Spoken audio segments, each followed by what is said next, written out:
Hello friends, for today's video I wanted to go through the idea that social media is ruining reading, and there's a lot of different areas that we could dive into that are related to this topic. Some of the ideas are that the quality of books themselves have gone downhill. As somebody who reads fantasy, that is going to be primarily what I reference when I talk about that portion of this side of the conversation, but I wanted to do more than just talk about it. I actually kind of wanted to do a little mini experiment where, as a result of constantly looking ahead at new releases that are going to be coming out, I usually have a pretty good finger on the pulse. I usually have an idea of what's probably going to be popular. I usually know what books are going to be about, and if I don't know, I find out as a result of talking to my friends. And then a lot of times it's very difficult for me to remove social media out of the equation when talking about books because I have this channel and I'm constantly talking about books, and thus social media plays a very big role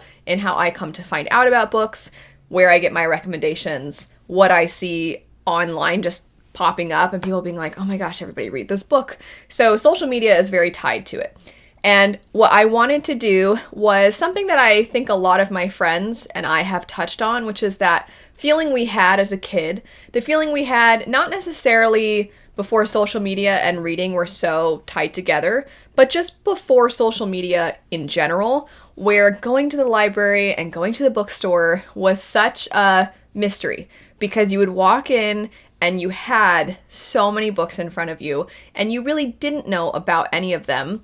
Because not just social media, but the internet, at least for my age, we didn't have internet for a long time when I was a kid. I could get internet when I went to the library. So I spent most of my time at the library, though, as a child, looking at pictures of Final Fantasy X online. Because I'm like, wow, look at this wallpaper. That's what I did on the internet as a child. Not just social media, but the internet in general. Those were not really part of the decision making when it came to picking up a book. What it came down to was looking around, seeing what covers caught your eye or what titles caught your eye, going to a specific part of the bookstore or the library that you liked, maybe talking to a bookseller or a librarian, or just knowing something else you liked and then seeing what was around that, if that author had written anything else, and just picking a book up and looking at the synopsis and deciding if you wanted to read it. This was something I think a lot of us have nostalgia for. I remember doing that not just in the library or at a bookstore, but as a kid, we had the AR program, and that would kind of encourage us to read, and there were certain books that you got more points for, and if you know about AR, then you already, I'm sure, these are ringing bells, these statements. But even that, just my school's library, which wasn't enormous, but there were things there, and so that feeling is what I wanted to tap into to kind of juxtapose that against the books that I pick up as a result of social media, you could say. So before getting into the books that I picked up, I do want to address the other side of the equation that I touched on at the beginning, the idea that the quality of books has gone down. Obviously, this concept is applying the idea that on social media, if somebody has a really large following and they like something, or if there's something that has a lot of money backing it, marketing's putting a ton of effort into getting this book out there, the book will likely be successful.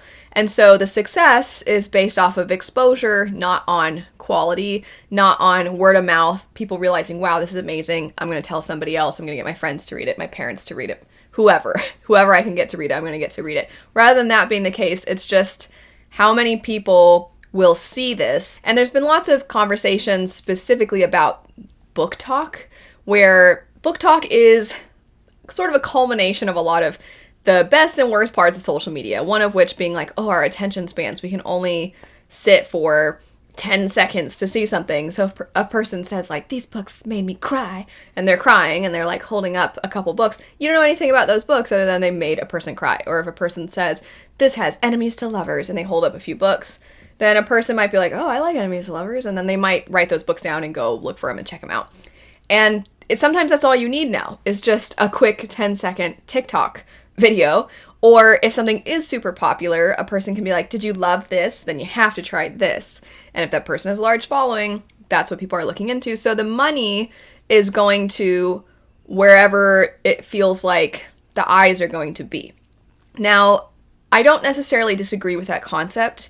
However, the idea that it is universally making reading worse, or making the quality of books worse, I should say, that I don't know if I agree with, because I just don't think that you're ever going to lose the other side of the coin. And I'm going to bring into the equation here my background in music. I majored in music. I play violin. I love classical music. The Romantic era especially is just the best. And there are still symphony concerts, there are still professional violinists, and there's a lot of people that have made learning about classical music a lot more accessible, and you're seeing a lot of people get back into it, which is really cool, but it didn't ever go anywhere. It's just maybe not as mainstream. But I don't know that a lot of the books that we would consider maybe dense, or the books that we think are a little more highbrow, or things like that, I don't know if those have ever been mainstream. I don't know if the existence of books as mainstream has somehow made it so that the other kinds of books aren't going to exist anymore. Those were never the ones that were extremely popular. I shouldn't say never, because maybe there was a time when everybody was picking up the more difficult books, I'll say. But I also think that the difficult books don't exist without the others. There is a certain, almost like I'm a part of this exclusive club of people that like these books, and these are so much better than those other books that everybody's reading from TikTok or whatever the case may be. Not that everybody who reads these has that attitude by any means. And also the books that are popular on TikTok, they're not always these are just really easy to read books. Some of them would surprise you. Every now and then you go to a book talk table at the bookstore and House of Leaves is there, and you're like, really? House of Leaves is over here? And then sometimes you'll get a classic, or you'll get something that you wouldn't typically associate with what you maybe would think of when you think book talk books. And then there's, of course, the ones that are perfectly the stereotype, but that's the case on the other side too. And then there's things everywhere in between. Going to the fantasy specific part of this, I will say I do try to keep up with a lot of new fantasy releases. I think when we look at classic sci-fi and fantasy, a lot of times people will say like, oh, but it was very influential and there was nothing like it at its time. And you have to remember that this was really amazing and innovative for its time. And we often add that for its time because it's recognized that since then, if you think about that as the inspiration, we've built upon that and kind of transformed it into something new and different, and there's different kinds of commentary and themes that are being touched on, and the worlds have become more expansive, and it's opened up a lot more. That's not to say that the other things aren't good or that they're worse or anything like that, but I do think that what fantasy could be has gotten much bigger, and for me, a lot of the things that I have picked up in recent years has really made me proud of fantasy, of the genre as a whole. I think it's doing some really amazing things. And I also think it's become so much more accessible because it has such a wider scope. So for me, I don't necessarily think that genre has gone downhill whatsoever. Might you find the occasional book that is just pure entertainment? Yeah, of course. You do find those in fantasy as well. But there's some that I think are really hard-hitting and that have done a really fantastic job showing nuance in various different areas of life, in mental health, in trauma representation. So I think fantasy has come a long way, and I think that it's continuing to build. Maybe for me personally, I like and connect to more of what's new. Doesn't mean it's objectively better, but I do think that it's been built upon in a great way. And so I don't think social media has ruined fantasy. I can't maybe comment as much on other genres because I'm not as familiar with other genres. But if you'd like to add to that part of the conversation, I would love to know your thoughts. Now getting back into this side where I went to the bookstore and I just found some books.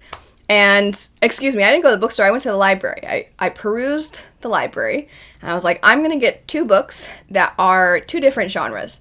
And one of them I wanted to be sci-fi fantasy, and the other one I wanted to be something else. And so I picked a contemporary romance book, and I picked a book that's much more science fiction than it is fantasy. Although there's some elements to it that I'm like, really? This was in this book? This is very interesting. And those 2 books would be Clean Air, this is the sci-fi, little fantasy one, and then By the Book, which would be the romance one. I'm sure you can tell. by their covers and their titles. I'll start with the science fiction one, Clean Air. The premise, the setup for this book is that we follow not too far future from now, and things have occurred within the world and the pollen and such things that have made air quality so extreme that mankind can barely survive. They now have to live in these domes that are constantly filtering the air. If you get exposed to the air, you will likely die very, very quickly. We're following a woman who remembers what life was like before having to live within these domes.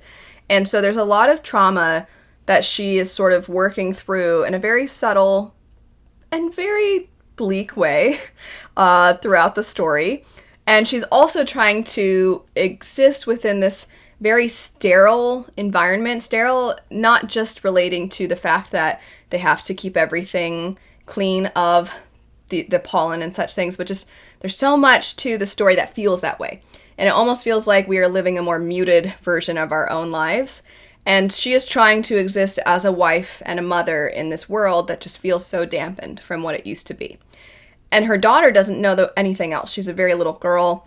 And so for her, this existence is all she's ever had. And it's very hard sometimes for the mom to know how to relate to her, to explain things to her, to explain why the trees that she sees, she can't go out to them, she can't really go up to them, and that sort of thing. And there was a lot that was interesting in the way of her feeling like she's failing as a mother.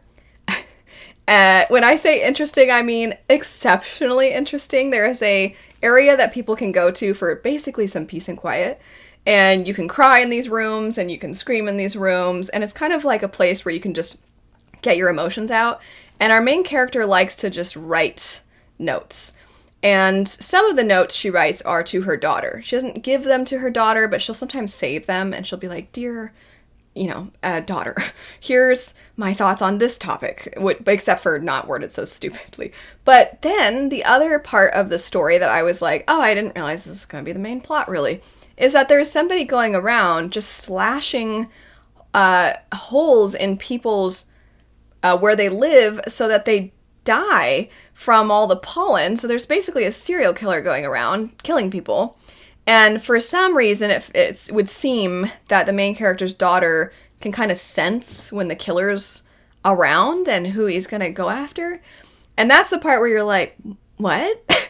But I wasn't expecting the serial killer murder mystery to be such a significant part of the story. But those notes that the main character writes, she doesn't just write them to her daughter. She'll write, dear killer. And then she'll write all sorts of really bizarre things about what she would do to him if he were to show up, and dreams she's had of him, and other such things. And they're really weird. And I feel like the book is sort of tapping into the deepest, darkest parts of our minds. And so the setup was interesting. I thought the more apocalyptic type of world that we're seeing is so different from other ones that I've read that I did like that part of it.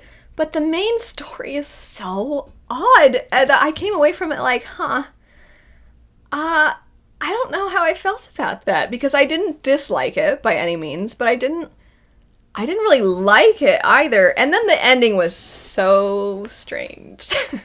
It was so strange. And there's a lot of kind of commentary on how we would feel toward faith and religion, spirituality, as a result of this apocalyptic type of event in nature occurring. Would that make us grow closer, further away? Would we feel more united as a whole? Would race and ethnicity matter as much? Or would we kind of all come together through it all? And that part I thought was very interesting and well done. But there's also parts of it that are, I think, taking it to a point where I was like, I kind of wanted to continue more of the sci-fi feeling and actually not dive into a hint of fantasy. It's hard to talk about. I don't want to say too much, but it was, I'm not upset I read it. It was just very weird. And then the second book I picked up by the book is a romance story that follows a young woman who's working in publishing, and she's just feeling so down because she feels like this career was not at all what she thought it was going to be. And then she has the opportunity to basically be someone to give pep talks and be a cheerleader to some super rich guy who is supposed to be writing his memoir, but he's very behind on it. And so she is now constantly seeing him every single day, working with him every single day, and just kind of trying to encourage him, give him an idea of, okay, you're going to write. She gives him prompts and that sort of thing. And I liked the setup. I liked her, the main character. The love interest, I'm like, I don't like you at all. And even when he starts to become a little bit better, and when you find out about his past and why he's so grumpy, I was like, that's not a good enough reason. I get that that's very difficult, but also you're really mean to everybody, and you're really short-tempered, and you're so exceptionally spoiled. He doesn't even know. There's a part where they're hanging out and like eating snacks and food, and they get ready to go to sleep, and she realizes he's just leaving all his dirty dishes out, and there's a bunch because they've been snacking all night. And she's like, what's all this for? And he's like, oh, I have somebody that comes and does all the dishes. I have a housekeeper that comes. And she's like, okay, but we're also in your like movie theater room, and we're not in the kitchen, and you're going to make your housekeeper come in here, and you're just going to have all this stuff sitting out. She's going to have to scrub it all. Like, can you at least rinse it? And he's like, why? She's going to put it in the dishwasher. And she's like, but you should probably rinse them before. And he's like, but I pay someone to do that. And she's like, let's go put things in the dishwasher. And then he doesn't know how a dishwasher works. And I'm just like, I have a hard time with like really pampered characters that are also rude all the time. So he frustrated me quite a bit. And it's not that I thought he could never get to a point where he would be a likable love interest. It's just there wasn't enough time. Because when he starts to grow, I was like, all right, but like this is the bare minimum a little bit, I feel like, but all right. But he was fine by the end. For a lot of the book, I was like, no. And if you can't tell, the setup is actually supposed to be a retelling of Beauty and the Beast. Because the main character, she goes to his house, and he's really grumpy, and a lot of the work happens in the house, and he has this beautiful library in this fancy house he lives in. And so there's a lot of nods to Beauty and the Beast. And I thought the nods were kind of cute, and I thought they were subtle enough that it didn't feel like it was the exact same story. And I really liked watching not only her kind of think through her career and her finding her passion for writing again, because that was a big part of her character, but I also really liked just the day-to-day them working on writing together. I actually really liked that part of it. And I didn't dislike the writing itself. I've discovered, because I'm not a big romance reader, but I believe this is called a closed-door romance, which means all of the romantic aspects of the story are more rooted in the build-up and the connecting, and you don't actually see pretty much any of the details, because it's behind closed doors. So if you didn't know about this book, that's another little part of the story.